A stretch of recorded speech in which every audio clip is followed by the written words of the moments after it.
It was the morning after Christmas in 1996, and what should have been a joyful time for the Ramsey family quickly turned into a nightmare. 6-year-old JonBenét Ramsey, a bright and talented beauty pageant queen, had vanished from her bedroom. Her mother, Patsy Ramsey, discovered a handwritten ransom note on the staircase demanding $118,000 for JonBenét's safe return. The note was oddly specific, matching the amount of John Ramsey's recent Christmas bonus. Despite the warning not to involve the police, Patsy immediately called 911, setting off an investigation that would spiral into one of America's most baffling and controversial unsolved crimes. When the Boulder police arrived at the Ramsey home, they found no signs of the forced entry, and the ransom note raised immediate suspicions. It was unusually long, nearly 3 pages, and appeared to have been written using a notepad and pen from inside the house. The police searched the home but failed to find JonBenét. They allowed friends and family to move freely throughout the house, a critical mistake that would later be blamed for contaminating key evidence. Hours passed with no sign of JonBenét. It wasn't until 1 p.m., when John Ramsey and a family friend decided to conduct their own search, that the horrifying truth was discovered. In the basement, inside the wine cellar, John Ramsey found his daughter's lifeless body. She was covered with a white blanket, her mouth was taped shut, her hands were tied above her head, and a garrote, a nylon cord attached to a broken paintbrush, was tightly wrapped around her neck. Her skull had been fractured from a powerful blow. It was a brutal scene that raised more questions than answers. The autopsy confirmed that JonBenét had died from asphyxia by strangulation, associated with craniocerebral trauma. The findings also suggested possible sexual assault, though no semen was found at the crime scene. Investigators discovered traces of DNA under JonBenét's fingernails and on her underwear, belonging to an unidentified male. This DNA did not match any family members, but at the time, forensic testing was limited, leaving investigators with little to go on. The investigation into JonBenét's death was riddled with errors. The Boulder Police Department failed to properly secure the crime scene, allowing potential evidence to be compromised. The ransom note was handled by multiple people before being analyzed for fingerprints. When John Ramsey discovered his daughter's body, he carried her upstairs, further contaminating forensic evidence. The initial focus of the investigation was heavily directed toward the Ramseys themselves. Many believed the crime scene had been staged, pointing to inconsistencies in the ransom note and the lack of a clear forced entry. Theories surrounding JonBenét's murder divided the public. Some believed that her parents were involved, theorizing that the ransom note was an attempt to cover up an accidental death. Patsy Ramsey's handwriting bore similarities to the note, though experts could not conclusively determine if she had written it. Others speculated that her brother, Burke Ramsey, had attacked her in a fit of anger, leading the parents to stage the crime scene. A widely circulated theory suggested that JonBenét had been killed by an intruder, with some pointing to an open basement window and unidentified footprints found near the crime scene. However, no definitive suspect was ever identified. Over the years, the case continued to grip the nation. In 1999, a grand jury voted to indict John and Patsy Ramsey for child endangerment and obstruction of justice, but the district attorney declined to prosecute due to a lack of sufficient evidence. In 2008, new DNA testing officially cleared the Ramsey family, reigniting speculation about an unknown intruder. Despite these developments, no arrests were made, and the case remained unsolved. In the years that followed, new forensic advancements have brought fresh hope for solving the case. Genetic genealogy, the same method used to catch the Golden State Killer, has been proposed as a potential breakthrough in identifying the unknown male DNA found at the crime scene. In 2024, Boulder police announced that they were working with the FBI and forensic experts to reanalyze evidence using advanced DNA technology. However, after nearly 3 decades, no definitive answers have emerged. The murder of JonBenét Ramsey remains one of the most infamous cold cases in American history. Theories, speculation, and media scrutiny continue to surround the case, but the truth remains elusive. Whether the real killer will ever be identified is a question that still haunts investigators, the public, and the Ramsey family. Until then, JonBenét's tragic story remains a chilling reminder of a crime that, to this day, has never been solved. JonBenét Ramsey was not just an ordinary 6-year-old girl, she was a rising star in the child beauty pageant world. With her blonde curls, sparkling outfits, and confident stage presence, she charmed audiences and judges alike. Her mother, Patsy Ramsey, a former Miss West Virginia, played a significant role in shaping JonBenét's pageant career. Patsy was deeply involved in every aspect, from designing costumes to coaching her daughter for performances. By the age of 6, JonBenét had already won multiple titles, including Little Miss Colorado and America's Royal Miss. However, her growing fame came with controversy, raising questions about the pressures placed on young girls in the beauty pageant industry. The Ramsey family lived in Boulder, Colorado, in a sprawling 15-room mansion that reflected their wealth and status. John Ramsey, a successful businessman, had built a thriving company, Access Graphics, which was valued at over $1 billion. The Ramseys were considered an influential family in their community, known for their extravagant holiday parties and social connections. To outsiders, they appeared to have the perfect life: wealth, beauty, and success. But behind the doors of their luxurious home, there were dynamics that would later become a key part of the investigation into JonBenét's death. JonBenét's involvement in child beauty pageants was a point of fascination and concern.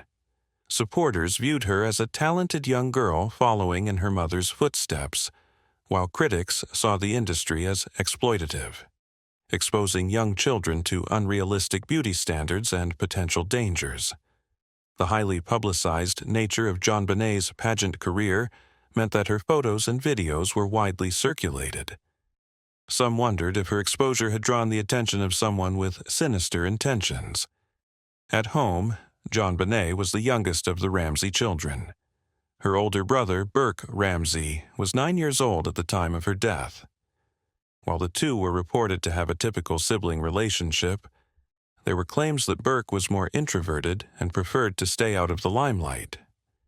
JonBenét also had 2 half-siblings, John Andrew and Melinda, from her father's first marriage, though they lived elsewhere and were not in Boulder on the night of the crime. The family's dynamic was later scrutinized, with investigators questioning whether there were underlying tensions or conflicts that could have played a role in what happened that tragic night.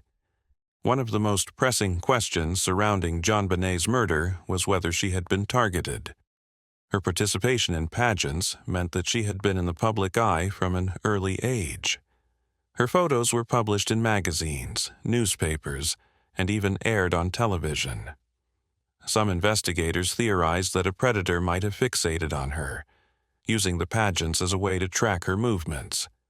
Others believed that someone familiar with the family, perhaps an acquaintance or someone with access to their home, had taken advantage of an opportunity. JonBenét's tragic death shattered the illusion of the perfect family and exposed the darker side of fame. To this day, the mystery of what happened inside the Ramsey home on Christmas night 1996 continues to haunt the world. Christmas night in the Ramsey household was filled with holiday cheer, gifts, and festive gatherings. The family attended a Christmas party hosted by their close friends, Fleet and Priscilla White, a tradition among Boulder's elite. JonBenét and her older brother Burke spent the evening playing while their parents socialized. The Ramseys returned home late that night, and according to John Ramsey, he carried a sleeping JonBenét upstairs and put her to bed. The house fell quiet as the family settled in for the night, never suspecting that within hours their lives would change forever. At around 5:30 a.m. on December 26, 1996, Patsy Ramsey reportedly woke up and prepared to start her day. As she descended the grand staircase, she stumbled upon a chilling sight: a 3-page handwritten ransom note lying on the steps. The note, written in an oddly formal tone, claimed that a small foreign faction had kidnapped JonBenét. The kidnappers demanded an extremely specific ransom of $118,000, an amount that was exactly equal to John Ramsey's Christmas bonus that year. The note warned the family not to call the police, stating that any deviation from their instructions would result in JonBenét's death. Despite the explicit warning, Patsy immediately dialed 911 at 5:52 a.m. In a frantic voice, she told the dispatcher, "We have a kidnapping. Please hurry." Within minutes, police officers Rick French and Carl Veitch arrived at the home to begin their investigation. Meanwhile, Patsy called several family friends, including the Whites and the Fernies, who soon arrived to offer support. The presence of so many people in the house would later prove to be a critical mistake, as it contaminated the crime scene before proper investigation could take place. As investigators examined the ransom note, questions arose. The note was oddly lengthy for a typical ransom demand, spanning nearly 3 pages. Kidnappers rarely take the time to compose such a detailed message, especially inside the victim's home. Even more suspicious was the ransom amount. Why ask for $118,000, a figure so specific to John Ramsey's finances? This led authorities to consider the possibility that someone close to the family had written the note in an attempt to stage the crime. Adding to the mystery, forensic analysis later determined that the note was written using Patsy Ramsey's own notepad and pen from inside the house. Further complicating the investigation, police found no signs of forced entry. The doors and windows were locked, with no broken glass or signs of tampering. The ground outside was covered in fresh snow, yet there were no footprints leading to or from the house.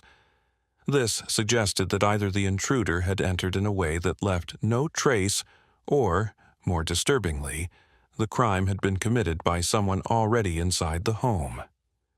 The case was already raising more questions than answers. If an outsider had broken in and kidnapped JonBenét, how had they gained access without leaving a single sign of entry? Why would a kidnapper take the time to write a ransom note inside the house, knowing the family could wake up at any moment?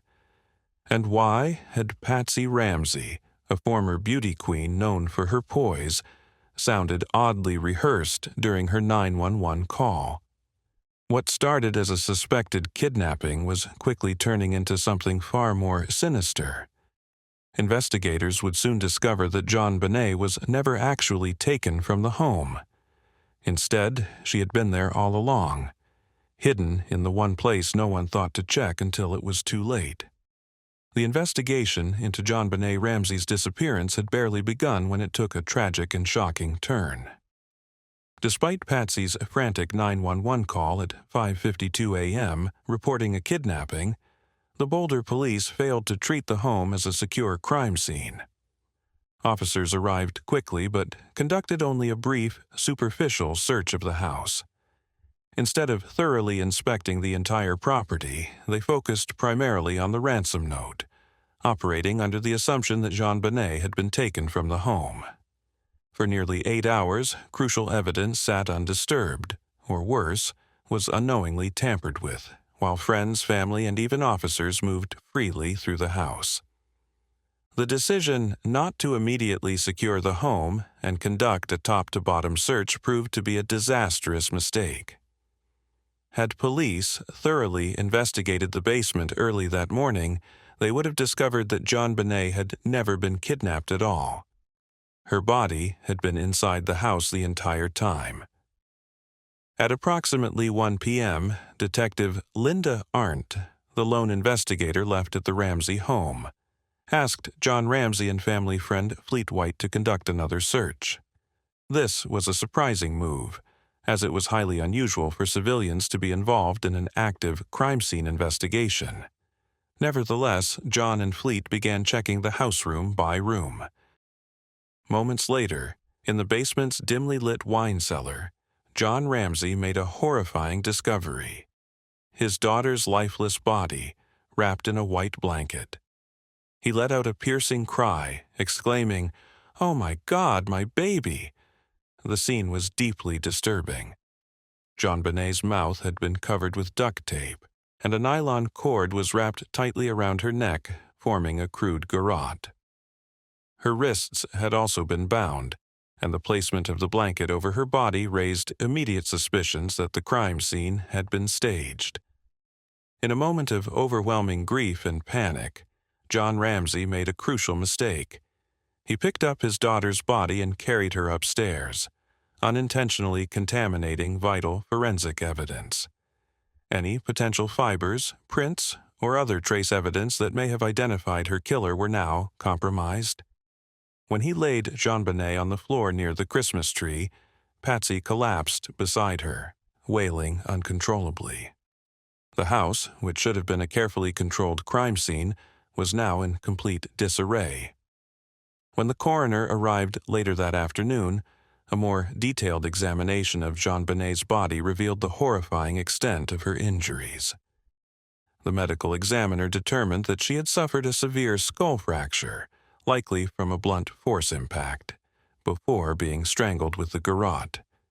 The nylon cord was embedded so deeply into her skin that it was initially difficult to see. The positioning of the garrote suggested a level of intentionality. This was not a simple act of strangulation, but a deliberate, controlled killing. The crime scene told a story of both violence and careful staging. The presence of duct tape, the bindings, and the neatly placed blanket raised a chilling question: had the killer wanted to make it appear as though JonBenet had been kidnapped, or was this an attempt to mislead investigators into believing that a sadistic predator had broken into the home? With JonBenét's body now discovered, what had started as a suspected kidnapping had officially turned into a homicide investigation.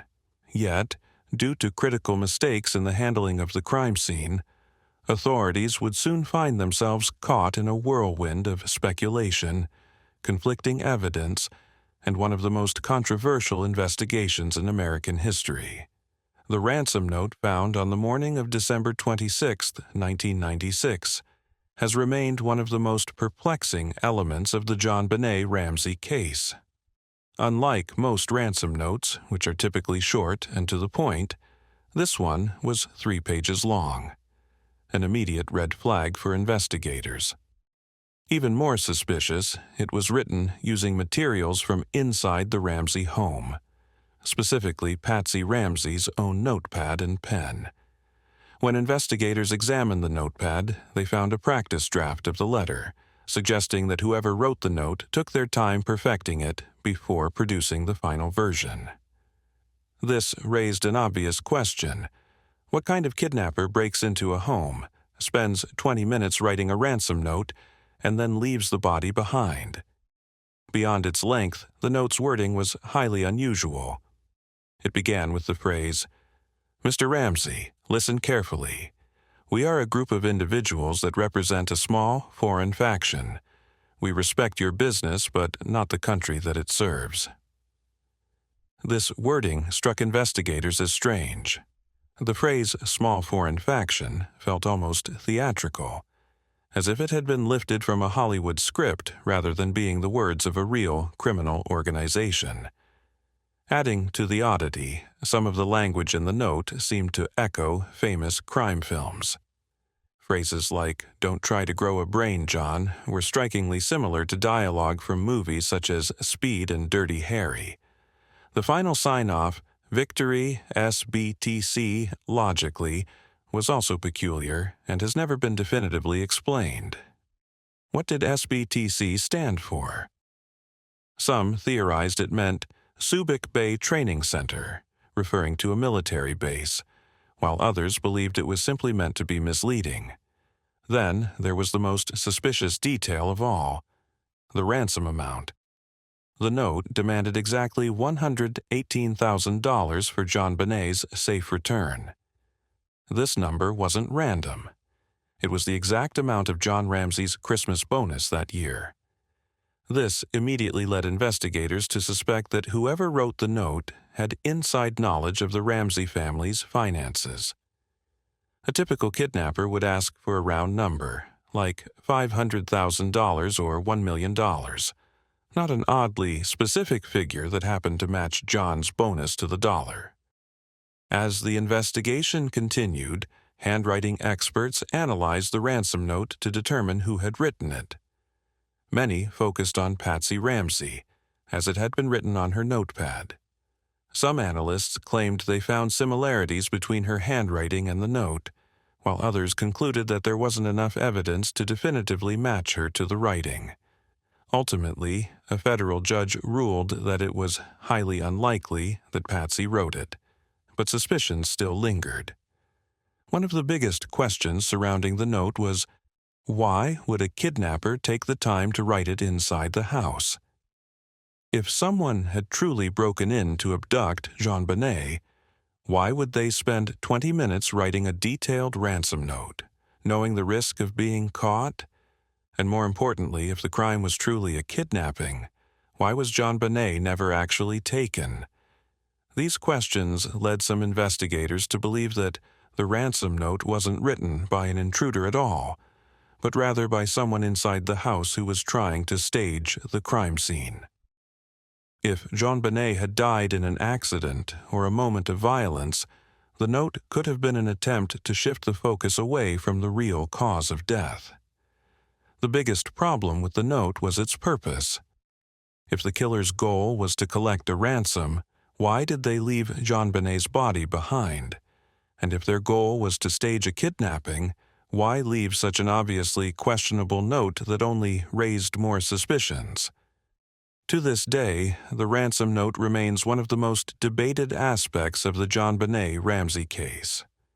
Was it a genuine attempt at extortion, or was it a carefully crafted distraction meant to mislead investigators? Nearly 3 decades later, it is still one of the biggest mysteries in this unsolved case. The autopsy of JonBenét Ramsey provided some of the most critical yet perplexing evidence in the case, revealing a brutal and disturbing cause of death. The official report concluded that JonBenét had died from asphyxia by strangulation associated with craniocerebral trauma, meaning she'd been strangled and suffered a severe skull fracture. The strangulation was inflicted with a homemade garrote, which had been tightly wrapped around her neck with a nylon cord and the broken handle of a paintbrush. However, what shocked investigators was that JonBenét's skull fracture was massive, covering nearly half her head. The injury was so severe that it would have caused immediate unconsciousness, and possibly death, had it been the sole cause.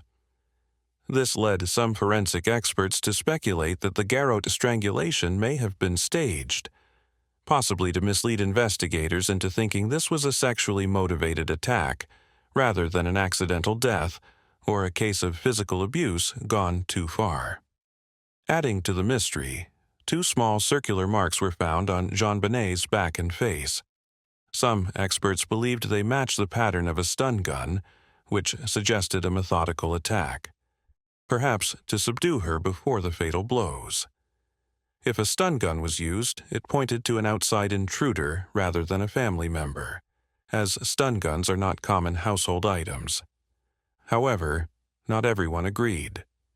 Some investigators argued that the marks could have been caused by something as simple as a toy train track found in the basement.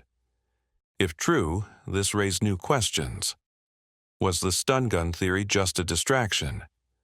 Could the marks have come from an innocent accident? Perhaps the most debated aspect of the autopsy was whether JonBenét had been sexually assaulted. The report found evidence of vaginal irritation and past injuries that suggested repeated trauma. This led some forensic experts to theorize that JonBenét may have been abused over time, either by someone inside the house or an outside predator. However, the report also stated that there was no conclusive evidence of conventional sexual assault, and some investigators believed the injuries could have been caused after death, possibly as part of a staged crime scene to mislead the investigation. This chilling possibility raised the question: was the sexual abuse theory real, or was it fabricated to throw off investigators? One of the most critical pieces of forensic evidence came from DNA testing. Tiny amounts of DNA were discovered under JonBenét's fingernails and in her underwear, and when tested, it did not match any member of the Ramsey family. This was a bombshell finding, suggesting that an unknown male had been present at the crime scene. At first, this seemed like the biggest clue in solving the case. If the DNA belonged to an intruder, it would mean that someone outside the Ramsey family had committed the crime. Investigators hoped it would lead to a suspect. But then came a troubling twist. Some experts believed the DNA could have been contaminated. The amount of DNA found was extremely small, and some scientists pointed out that it might have come from a factory worker or someone who handled JonBenét's clothing before it was even sold. If this was true, then the DNA might not belong to the killer at all, and had been misleading investigators for years. Despite the controversy, the unknown male DNA remained one of the strongest pieces of evidence. In 2008, this DNA evidence led then-District Attorney Mary Lacey to publicly exonerate the Ramseys, stating that an intruder had likely killed JonBenét. Yet, even with new forensic technology, the DNA has never been matched to anyone. The question remains: was this the DNA of JonBenét's murderer? Or was it just an unrelated trace that has distracted investigators for decades? Nearly 30 years later, forensic experts continue to debate these findings, and new DNA techniques could one day provide a final answer. But for now, the case remains as frustratingly unsolved as ever. The murder of JonBenét Ramsey quickly spiraled into a national media frenzy, unlike anything seen before. The combination of a young beauty queen, a wealthy family, and a shocking murder created the perfect storm for tabloid headlines. News networks, true crime shows, and talk shows obsessed over every detail. The Ramseys, once known for their social status, were suddenly the center of public scrutiny. From the very beginning, Boulder police mishandled the investigation, allowing crucial evidence to be lost or contaminated. Investigators failed to secure the crime scene properly, allowing family friends, victim advocates, and even the Ramseys themselves to move freely throughout the house. Instead of sealing off the home as an active crime scene, the police treated it as a kidnapping, meaning forensic sweeps and evidence collection were not immediately prioritized. The ransom note, one of the most important pieces of evidence, was handled by multiple people before being properly analyzed. Worse, John Ramsey was allowed to move JonBenét's body, carrying her upstairs from the basement. This single action contaminated the crime scene and destroyed potential forensic evidence, such as fiber transfer, DNA, or bloodstain patterns that could have given insight into her death. Perhaps most shockingly, officers failed to conduct a proper forensic sweep of the home. The room where JonBenét's body was discovered was left unsealed, meaning multiple people, including investigators, family members, and friends, walked in and out, disturbing potential evidence. It took hours before her body was even found, despite the fact that she was in the house the entire time. Had the search been conducted properly from the start, valuable forensic evidence might have been preserved. One of the most controversial developments in the case came in 1999, when a grand jury secretly voted to indict John and Patsy Ramsey. The charges? Child endangerment and obstruction of justice.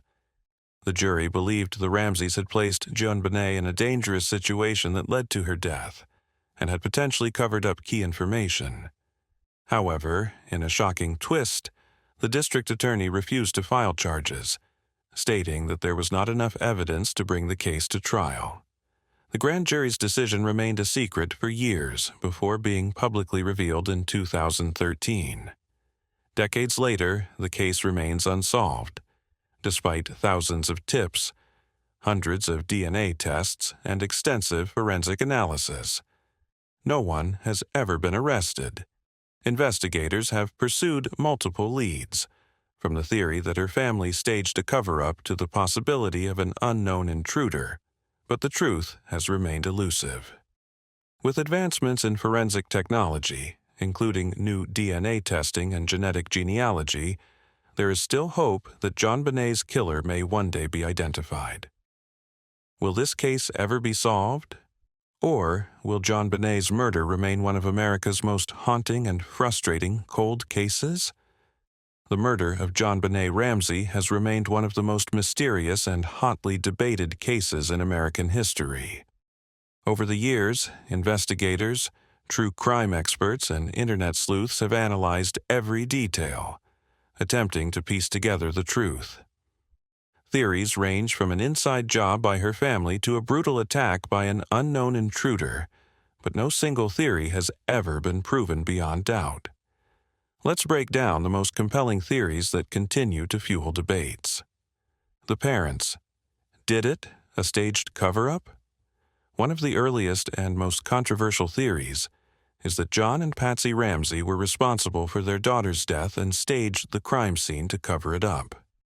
This theory suggests that JonBenét's death was the result of an accident or family conflict, and that the ransom note was written after the fact to mislead investigators.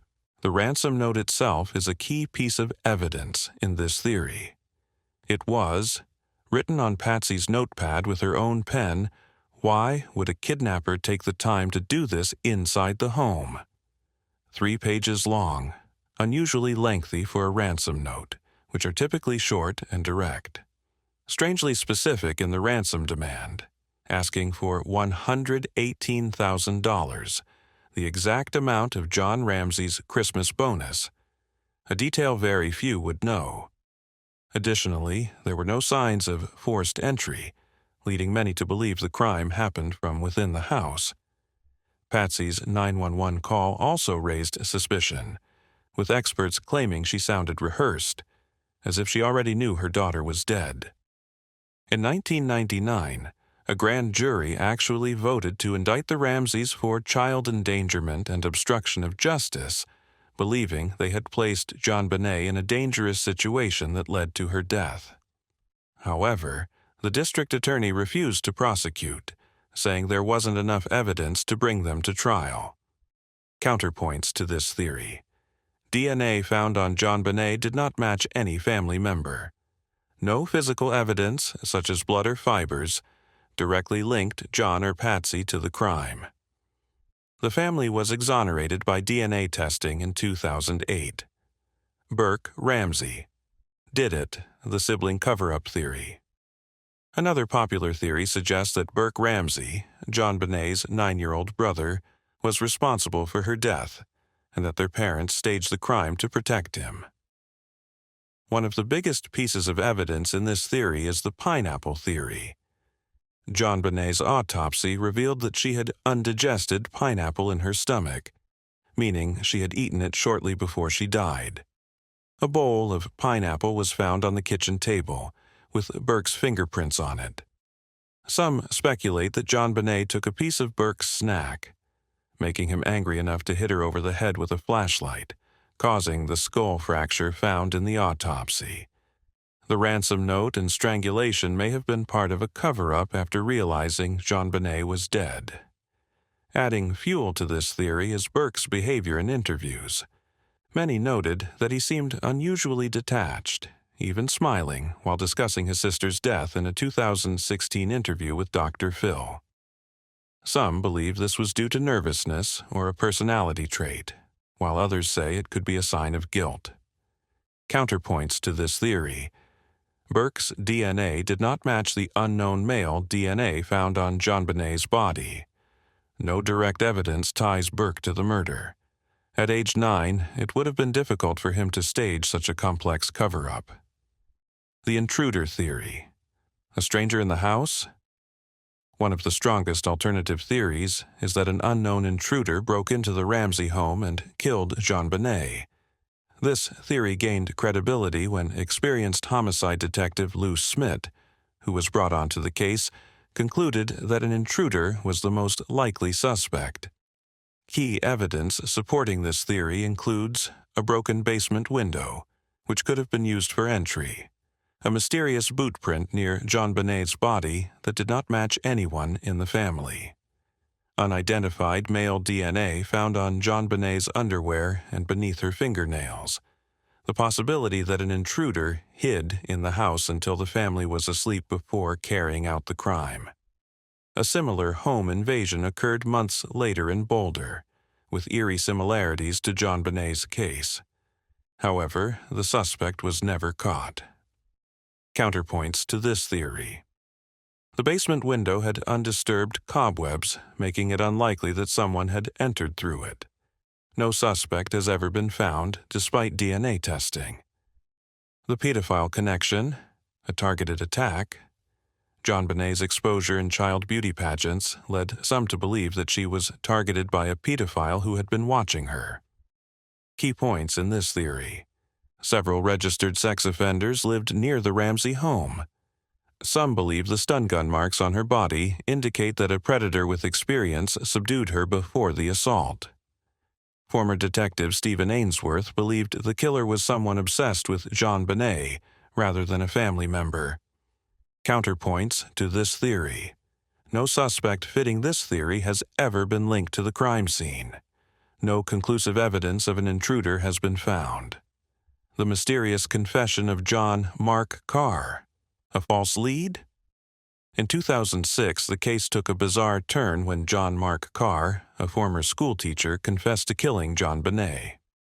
Carr provided detailed descriptions of the crime, leading some to believe he was involved. However, his story quickly fell apart. His DNA did not match the DNA found at the crime scene. He was nowhere near Boulder when the murder happened. He was later exposed as a delusional attention seeker with no real connection to the case. Counterpoints to this theory. Carr was not even in Colorado at the time. His confession was proven to be false through forensic evidence. A case still without answers. Despite nearly 3 decades of investigations, JonBenét's killer has never been caught. With no definitive suspect and multiple conflicting theories, the case remains one of America's most haunting cold cases. Was it a family cover-up, a targeted attack by a predator, a random home invasion gone horribly wrong? With new DNA technology and forensic advancements, many believe we could be closer than ever to finding the truth. However, unless a breakthrough in forensic evidence occurs or new suspects emerge, the murder of JonBenét Ramsey may remain unsolved forever. The murder of JonBenét Ramsey remains one of America's most infamous unsolved mysteries. Decades later, the case continues to haunt investigators, journalists, and the public, leaving more questions than answers.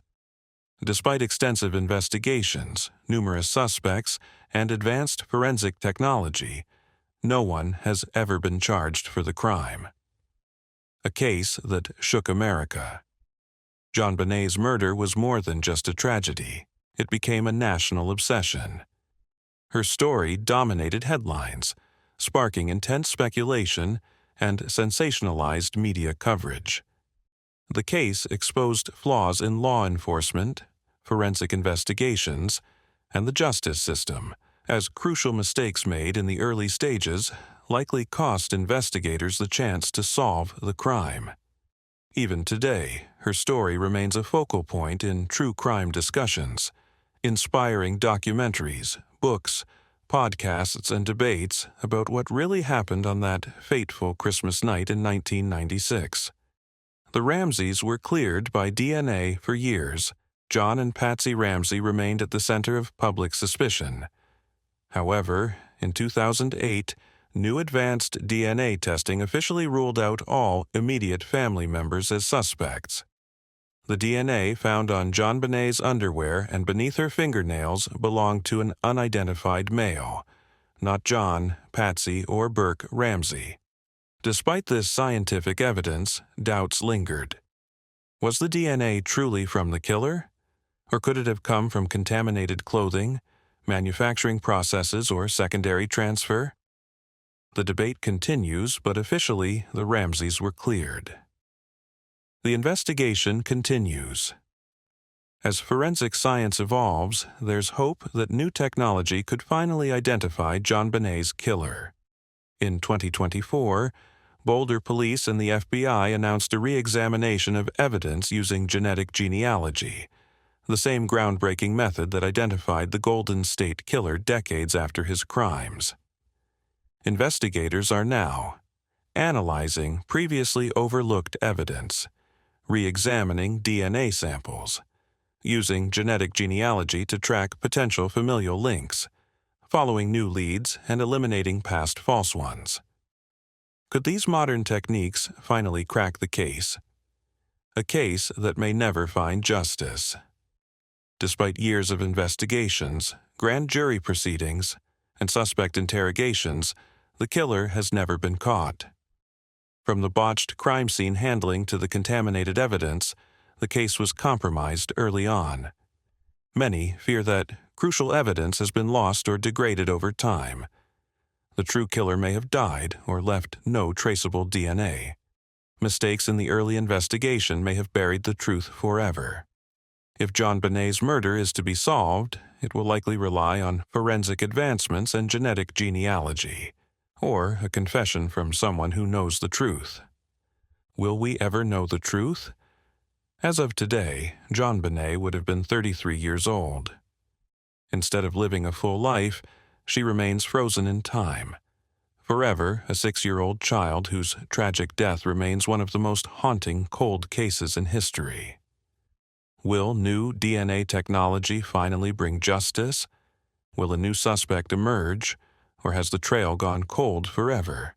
Was it an inside job, a targeted attack, or the work of a disturbed stranger?